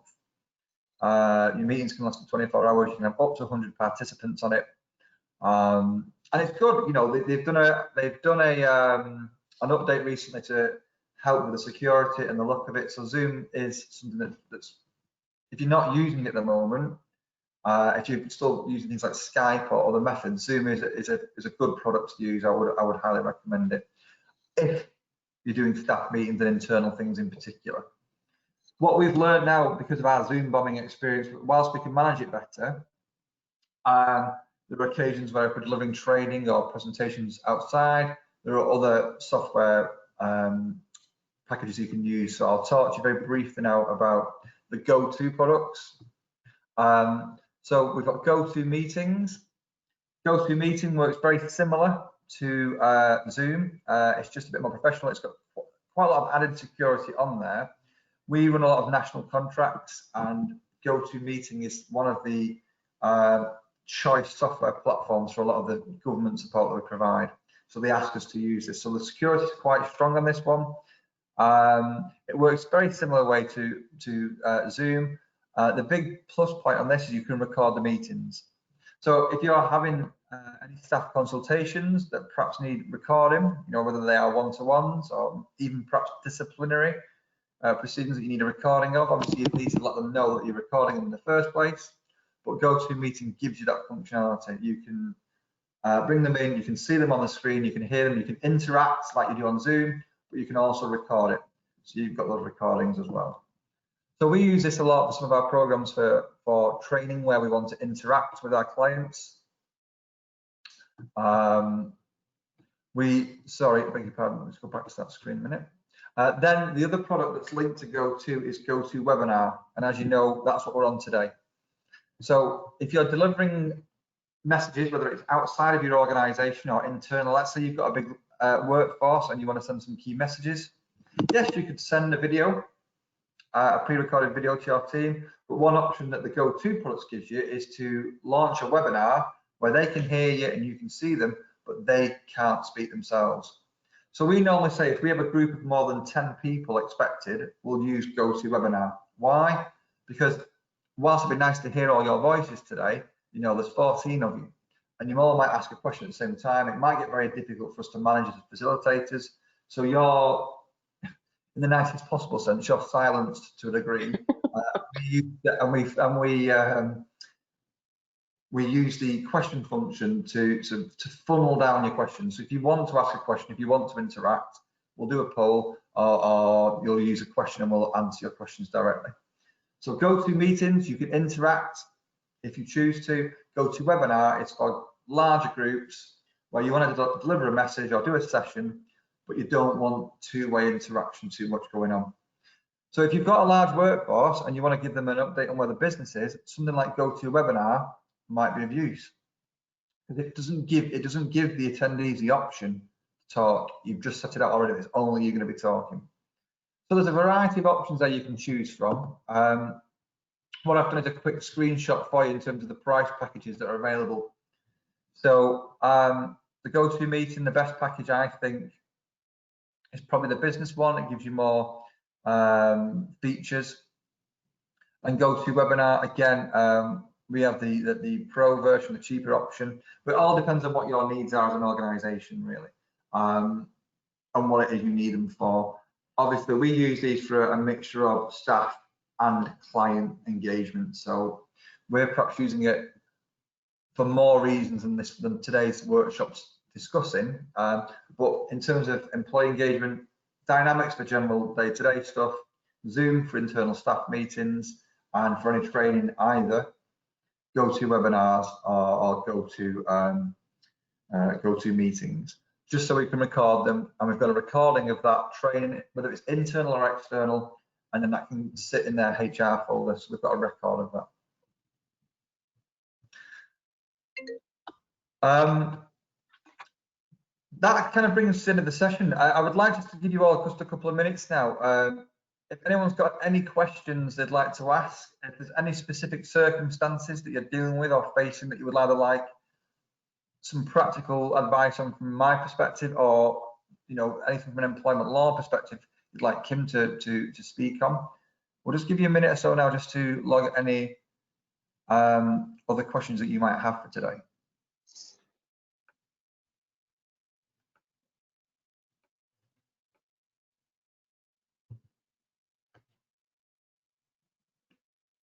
Just while we're waiting for any questions to be logged, I'll just remind everybody that if you go to the Humber Growth Hub website, you can find out other details of other types of support that's available for you and your business. There's a variety of support available on the Humber Growth Hub website, but if you go on the Grow My SME events page, you'll find details of other training support that we're providing, as well as other people are providing in the local area. And there's a wide variety of support available, from sales and marketing through to restructuring your business. We've got that session running this afternoon. So this afternoon at 2 p.m, run by a gentleman called Steve Page from Page Consulting. He's running a restructuring your business with another one of Kim's colleagues from Humber HR People, advising you on how you can take your business to the next level outside of this pandemic once you get back to work. And if you need to start making some changes to your business, either restructure of management or your staff or your operations generally, he's going to run through with you how you can do that effectively. And there's a variety of other workshops that will be available moving forward, so do keep checking that web page to see what other support's available. It doesn't look like there's any other questions coming through, so what I will say at this point then, today's session has been recorded. So we'll be putting this on the Growth Hub website. That will probably go on towards the end of the week. So if you want to come back to this video to look at some of the tips or best practices that we've shared, you should be able to find that on the website, along with the presentation slides, so you'll be able to access them if you wish. If you find after some reflection you've got other questions or you'd like further support on this subject matter, if you speak to the Growth Hub directly, they'll put you in touch with us and we can organise to have some one-to-one support provided for you on this subject matter. So for anybody that's looking for any support after today's session, please contact the Growth Hub. But for now, if there are no other questions, it just leaves me to say thank you for your time. Thank you. Presentations. I think it's been very useful and a good guidance for you, for everybody. Thank you to everybody. Thank you to everybody that's attended the session today. I hope you found it useful. We've tried to be as practical as we can in terms of what we've shared today, so you've got some walk-away tasks to think about. Other than that, I would say thank you very much for attending. Stay safe, and we hope to see you on further workshops. Thanks so much. Bye.